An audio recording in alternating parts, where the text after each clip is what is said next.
Hello students, welcome back to my YouTube channel. I hope you all are doing well. So students, आज हम BECE 146 जिस book का नाम है Indian economy second, आज हम उसके असाइनमेंट की बात करेंगे।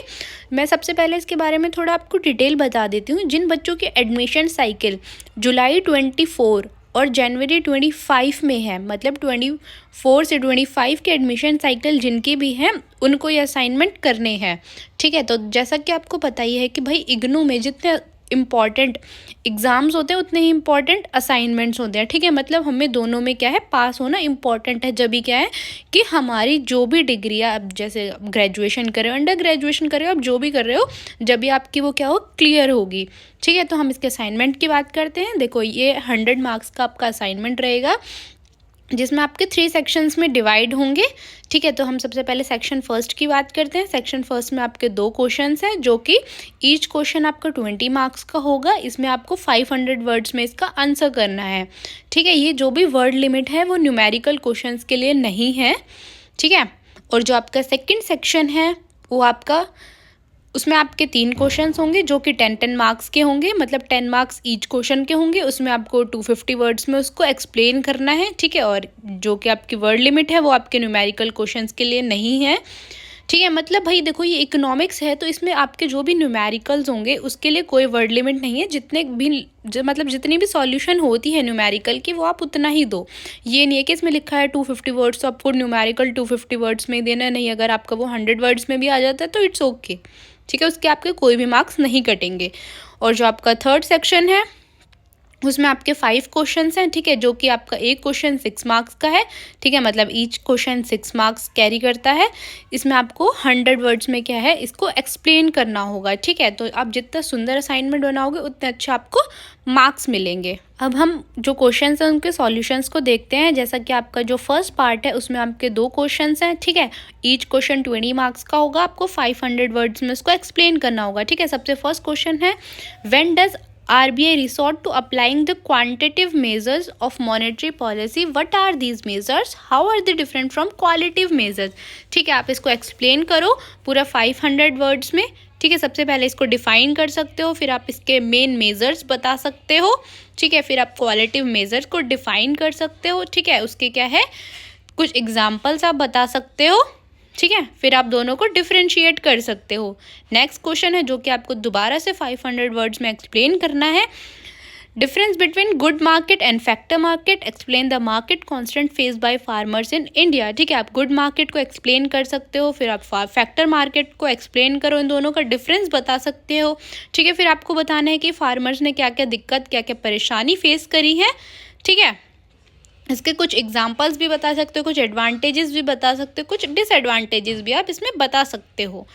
नेक्स्ट पार्ट है आपका, जो कि आपके 3 क्वेश्चंस होंगे जिसमें, और ईच क्वेश्चन जो है आपका 10 मार्क्स का होगा, जो कि आपको 250 वर्ड्स में एक्सप्लेन करना होगा।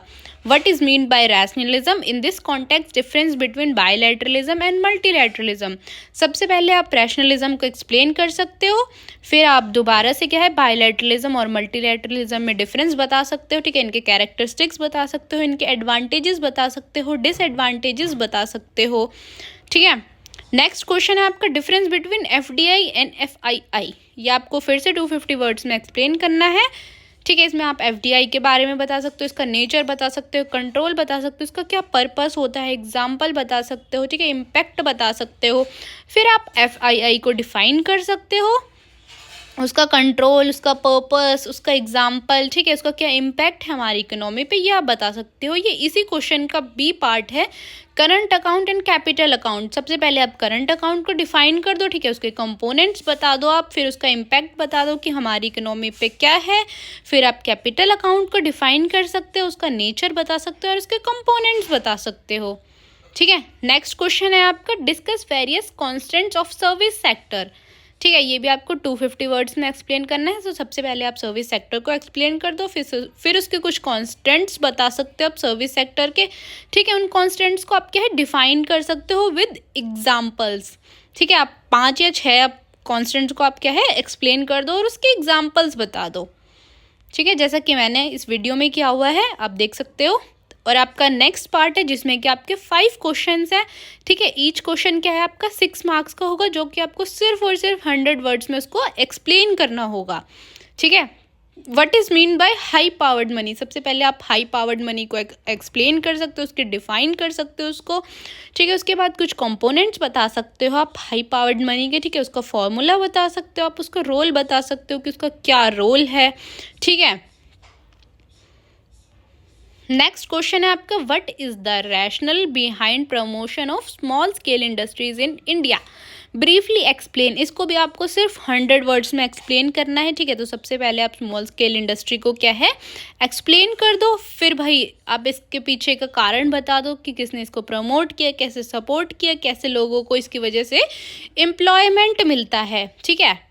कैसे भैया हमारी इकोनॉमी में कंट्रीब्यूट कर रही है, कैसे एक्सपोर्ट में कंट्रीब्यूट कर रही है, ठीक है। कैसे नई नई टेक्नोलॉजी मिलती है, और गवर्नमेंट की कुछ स्कीम्स बता दो, ठीक है, कि गवर्नमेंट कैसे इन लोगों को सपोर्ट करती है। नेक्स्ट क्वेश्चन है आपका right a note on competition commission of India, ये भी आपको 100 वर्ड्स में एक्सप्लेन कर रहा है, ये आपका 6 मार्क्स का ही क्वेश्चन है, ठीक है। सबसे पहले आप कंपटीशन कमीशन ऑफ इंडिया को डिफाइन कर दो, फिर उसका इस्टेब्लिशमेंट बता दो, ठीक है। फिर उसके कुछ ऑब्जेक्टिव बता दो, फिर पावर्स बता दो, आप उसकी फंक्शंस बता सकते हो, आप उसके स्ट्रक्चर्स बता दो कि भाई कौन उसका चेयरमैन है, ठीक है, उसके मेंबर्स क्या हैं, किन एरियाज पे ये लोग फोकस करते हैं, ठीक है।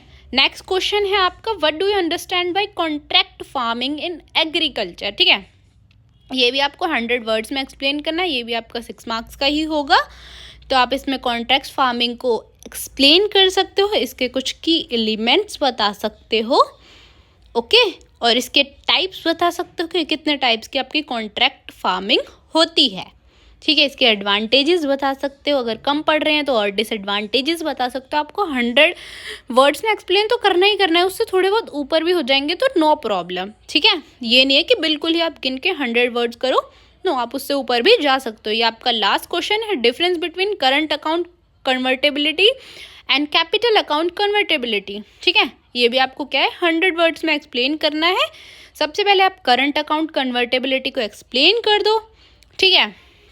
फिर उसके कुछ टाइप्स बता सकते हो आप लोग, फिर आप कैपिटल अकाउंट कन्वर्टेबिलिटी को एक्सप्लेन करो, उसके कुछ की फीचर्स आप लोग बता सकते हो, ठीक है। क्या क्या फीचर्स हैं इसके, देखो जितना इम्पॉर्टेंट एग्जाम में पास होना है उतना ही इम्पॉर्टेंट आपको पता है इग्नू में असाइनमेंट्स होते हैं, ठीक है। असाइनमेंट की अपनी अलग वेटेज होती है, एग्जाम्स की अपनी अलग वेटेज होती है, जो कि आपको क्या है कि दोनों में आपको इक्वली पास होना पड़ता है, ठीक है। अगर आपको किसी में भी आप फेल हो गए तो आप फिर क्या है फेल ही माने जाओगे, ठीक है। तो आपको जितने वर्ड्स बोले गए हैं आपको बकायदा उतने ही एक्सप्लेन करने हैं। अगर आपको ये सॉल्व PDF चाहिए तो मैं अपने क्वारी ग्रुप का लिंक डिस्क्रिप्शन में दे दूंगी, आप वहाँ से हमारे ग्रुप को ज्वाइन कर सकते हैं और आप मेरे को DM कर सकते हैं। अगर फिर भी आपको कोई डाउट है असाइनमेंट्स को लेके तो आप मेरे से कमेंट्स में भी पूछ सकते हैं और मेरे ग्रुप में भी आप मैसेज कर सकते हैं। And thank you for watching.